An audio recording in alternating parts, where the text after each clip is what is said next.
دیکھیے وسوسوں کی دو قسمیں ہیں.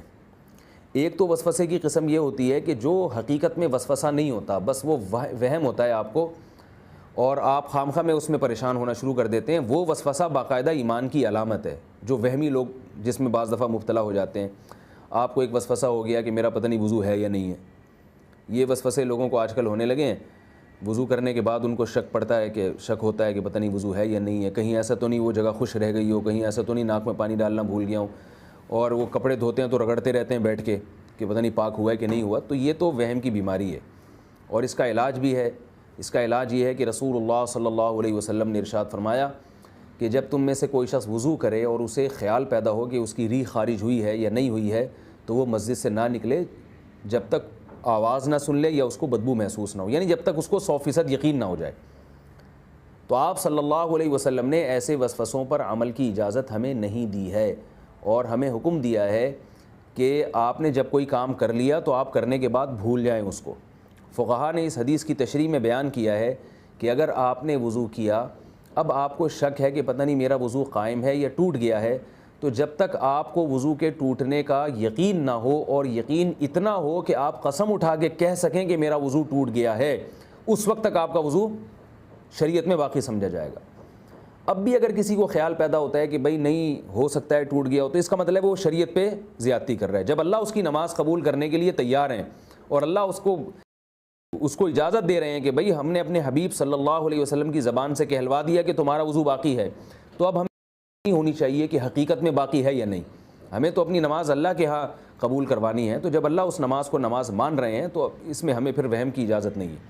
اسی طرح جب آپ کے کپڑے ناپاک ہو گئے, آپ نے اندازے سے اس جگہ کو دھو لیا, ظاہر اس میں 100% یقین نہیں ہو سکتا کہ جسم میں ناپاکی یا کپڑوں میں ناپاکی کہاں لگی ہے, 100% نہیں ہوتا, اندازہ ہوتا ہے کہ یہاں لگی ہوئی ہے. تو آپ اندازے سے اس جگہ کو دھو لیں اور اس کے بعد بھول جائیں. بار بار اس جگہ کو چیک کرنا کہ شاید یہاں لگی ہو, شاید وہاں رہ گئی ہو, یا میں نے دھویا ہو تو کہیں چھینٹ نہ پڑ گئی ہو. ایسی چیزوں سے بھی انسان وہمی بن جاتا ہے, پاگل ہو جاتا ہے. تو اس میں بھی ہمیں اجازت نہیں ہے کہ اتنا غور و فکر سے کام لیں. فقہا نے قرآن و حدیث کو سامنے رکھتے ہوئے یہ مسئلہ بیان کیا ہے کہ اگر آپ کے پینٹ یا آپ کی شلوار کے ایک پائنچہ ناپاک ہو گیا, کہیں اس پہ کوئی پیشاب یا کوئی ایسی نجاست لگ گئی, اب جب آپ اس کو دھونے کے لیے بیٹھے تو آپ یہ بھول گئے کہ میرا رائٹ والا جو پائنچہ ہے وہ خراب ہوا تھا یا لیفٹ والا. اب آپ نے تھوڑا سا اندازہ لگا لیا, کہیں بھی ذہن میں نہیں جا رہا آپ کا, تو تھوڑا سا اندازہ لگا کے بس دھو لیں. آپ ایک پائنچہ بھی دھو لیں گے تو خود بخود پاک سمجھا جائے گا دوسرا بھی, حالانکہ ممکن ہے آپ نے دھونے میں غلطی کی ہو, لیکن چونکہ آپ اس سے زیادہ کے مکلف نہیں ہیں, اور یہ بھی ضروری نہیں ہے کہ اب اس وہم میں کہ یہاں ناپاکی لگی ہو تو ایسا نہ ہو تو میں وہ والی جگہ دھو لوں, تو آپ کو پورا کپڑا دھونا پڑے گا. تو شریعت نے آپ کو اس ٹینشن سے بچایا ہے کہ ایک اندازے سے آپ ایک جگہ دھو لیں. اگر وہ جگہ بالفرض نہیں بھی تھی تو بھی اللہ آپ کی نماز کو قبول کر لیں گے, آپ کے لباس کو پاک سمجھا جائے گا. رسول اللہ صلی اللہ علیہ وسلم کیا کرتے تھے, حدیث میں آتا ہے آپ صلی اللہ علیہ وسلم جب پیشاب فرماتے تو اس کے بعد آپ صلی اللہ علیہ وسلم پانی کی چھینٹیں مار لیا کرتے تھے اپنے ازار پر. اس لیے کہ بعض دفعہ یہ ہوتا ہے کہ آپ جب پیشاب کر کے فارغ ہوتے ہیں تو اس وقت آپ کو تسلی ہوتی ہے کہ پیشاب کے خطرات آنا ختم ہو گئے, بند ہو گئے. پھر آپ جب نماز پڑھتے ہیں تو پھر شیطان آ کے وسوسے ڈالتا ہے دماغ میں کہ پیشاب کا خطرہ نکل رہا ہے, حالانکہ یقین نہیں ہوتا, لیکن اس وہم کی وجہ سے آپ کی نماز خراب ہوتی ہے, آپ کا دل نہیں لگتا نماز میں. تو آپ صلی اللہ علیہ وسلم نے اس کا حل یہ بتایا کہ بھئی اپنے ازار پہ پانی کی چھینٹیں مار لو,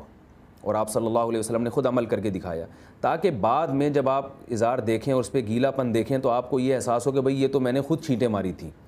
تو یعنی اپنے آپ کو بھی وہمی ہونے سے بچانے کے لیے آپ صلی اللہ علیہ وسلم نے اس بات کا حکم دیا ہے, یعنی لوگ تاکہ اپنے آپ کو وہمی ہونے سے بچائیں. حالانکہ آپ صلی اللہ علیہ وسلم کو تو وہم کا مرض کا تصور ہی نہیں ہے, لیکن امت کو تعلیم دینے کے لیے. تو اس لیے ہمیں طہارت کے معاملے میں پاک صاف رہنے کا تو حکم ہے, لیکن اس بارے میں ہمیں وہمی بننے کی اجازت نہیں ہے. تو یہ جو وسوسے طہارت کے ہیں یہ بھی شیطان کی طرف سے ہوتے ہیں, اور اس کا بھی اللہ نے رسول صلی اللہ علیہ وسلم نے علاج بتایا ہے کہ ان وسوسوں کو زیادہ اہمیت نہ دی جائے اور شریعت کے قانون کو فالو کیا جائے. میرے پاس لوگوں کی کالز آتی ہیں, اتنا زیادہ پریشان ہو جاتے ہیں. بعض لوگ کو ہوتا ہے کہ ہم غسل کرنے کے لیے بیٹھے ہیں تو ہمیں یہ ہے کہ پتہ نہیں ایک بال خوش نہ رہ گیا ہو. اس میں ایک دلچسپ واقعہ بھی ایک عالم نے سنایا. وہ کہتے ہیں کہ ایک مولانا صاحب تھے, عالم تھے, ان کو یہ وسوسے کی بیماری ہو گئی. وہ جب وضو کرنے کے لیے بیٹھتے تھے تو ان کو یہ تسلی نہیں ہوتی کہ پتہ نہیں وضو ہوا ہے کہ نہیں ہوا, تو کئی گھنٹے لگا دیتے تھے وہ. تو عالم خود اپنا واقعہ سنا رہے تھے کہ ایک دفعہ میں ایک مسجد میں بیٹھا ہوا وضو کر رہا تھا اور مجھے اطمینان نہیں ہو رہا تھا کہ وضو ہوا ہے کہ نہیں ہوا. تو کہتے ہیں میں اتنا پریشان ہوا کہ مسجد میں تالاب بھی تھا, بعض مسجد میں تالاب بنے ہوتے ہیں جن سے لوگ وضو کرتے ہیں. تو کہہ رہے میرے دل میں خیال آیا کہ جب تک میں اس تالاب میں غوطہ نہیں لگاؤں گا نا تو میرا جو ہے وضو مکمل نہیں ہوگا, میں پورا غوطہ لگا کے آؤں گا. اب کہتے ہیں میں پریشان, وہ عالم تھے حالانکہ علم دین پڑھا ہوا تھا وہ, اور بزرگ بھی تھے, یعنی لوگوں میں ان کی شہرت بھی تھی. میں نام اس لیے شو نہیں کروں گا کہ یہ مناسب نہیں ہے, لیکن یہ کہ لوگ بہت سارے ان کو جانتے بھی ہیں, لیکن یہ ایسی بیماری ہے شیطان کی طرف سے جب یہ مسلط ہوتی ہے اور انسان اس کا علاج بر وقت نہ کرے اگر, تو یہاں تک نوبت پہنچ جاتی ہے. تو وہ کہنے لگے کہ میں نے کیا کیا کہ اب میں نے کہا کہ اگر میں سب کے سامنے اس حوض میں غوطہ لگاؤں گا, ڈبکی لگاؤں گا, تو لوگ کیا بولیں گے بھئی یہ پاگل ہو گئے. تو کہنے میں وہ لوٹے سے وضو کر رہا تھا تو میں نے وہ لوٹا جان بوجھ کر اس تالاب میں پھینکا اور پھر میں نے ایک چھلانگ لگائی ہے اس کے اندر کو, ارے میرا لوٹا, اور یہ کہتے ہیں پورا غوطہ لگا کے تالاب سے باہر نکلا ہوں. کہہ رہے پھر مجھے تھوڑی سی تسلی ہوئی کہ اب میرا وضو جو ہے مکمل ہو چکا ہے. تو میرے پاس کالز آتی ہیں یا دیگر علماء کے پاس بھی کالز آتی ہیں وہم کے مریضوں کی, تو اس لیے بھائی اس بارے میں شریعت کے قانون کو فالو کیا جائے. یہ بات درست ہے کہ غسل میں یا وضو میں ایک بال کے برابر بھی جگہ خشک رہ گئی تو نہ غسل ہوگا نہ وضو ہوگا, لیکن یہ ذہن میں رکھ لیں کہ علماء نے یہ بھی مسئلہ بیان کیا ہے کہ اگر آپ نے 3 دفعہ اپنا چہرہ دھو لیا تو اب ایک بال کے برابر بھی جگہ خشک نہیں رہتی. اگر آپ کو یہ شک ہو رہا ہے کہ رہ گئی ہے تو یہ آپ کے پاگل ہونے کی دلیل ہے, یہ آپ کے وہمی ہونے کی دلیل ہے. اس لیے 3 دفعہ دھو لیا بس اٹھ کے تسلی سے چلے جائیں اور یہ وہم نہ کریں. اگر قیامت کے دن اللہ پوچھے کہ بھئی تمہاری ایک جگہ بال خشک رہ گئی تھی تو آپ کہیں اللہ میں نے وضو اس طرح سے کیا جس طرح محمد صلی اللہ علیہ وسلم نے بتایا تھا, میں نے 3 دفعہ چہرہ دھویا ہے تو اس طرح وضو کیا ہے, تو اللہ تعالیٰ آپ کو چھوڑ دیں گے, کیونکہ ہمیں پورے قرآن و سنت کو فالو کرنے کا حکم ہے. جس نبی نے ہمیں یہ بتایا کہ ایک بال کے برابر جگہ خشک رہنے سے وضو نہیں ہوتا, اسی نبی نے یہ بھی بتایا کہ وضو کا طریقہ یہ ہے کہ 3 دفعہ چہرے پہ یوں کر کے پانی ڈالو تو بس کافی ہے. امام زین العابدین جو حضرت علی رضی اللہ تعالیٰ عنہ کے پوتے تھے, بہت بڑے بزرگ تھے, حضرت حسین رضی اللہ تعالیٰ عنہ کے بیٹے, ان کا کتابوں میں واقعہ لکھا ہے کہ انہوں نے جب احادیث سنی کہ پیشاب کی چھینٹوں سے جو نہیں بچتا اس پہ عذاب قبر ہوگا, یہ بالکل صحیح حدیث ہے. رسول اللہ صلی اللہ علیہ وسلم نے فرمایا استنزہوا من البول فإن عامۃ عذاب القبر منہ, فرمایا پیشاب سے احتیاط کرو اس لیے کہ اکثر عذاب قبر پیشاب سے احتیاط نہ کرنے کی وجہ سے ہوتا ہے. یعنی جو لوگ پیشاب کی چھینٹوں سے اور پیشاب کی ناپاکی سے بچنے کا اہتمام نہیں کرتے ان کو عذاب قبر ہوتا ہے.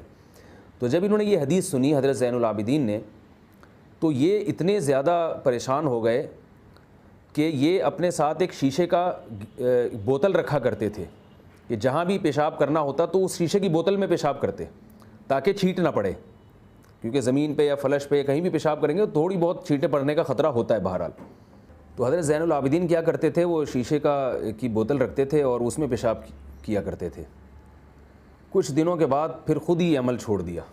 لوگوں نے پوچھا کہ کیوں چھوڑا, انہوں نے فرمایا لم یتکلف لہذا من ہوا خیر منہا, کہ اتنا تکلف اس شخصیت نے نہیں کیا جو مجھ سے بہتر تھے, یعنی محمد صلی اللہ علیہ وسلم.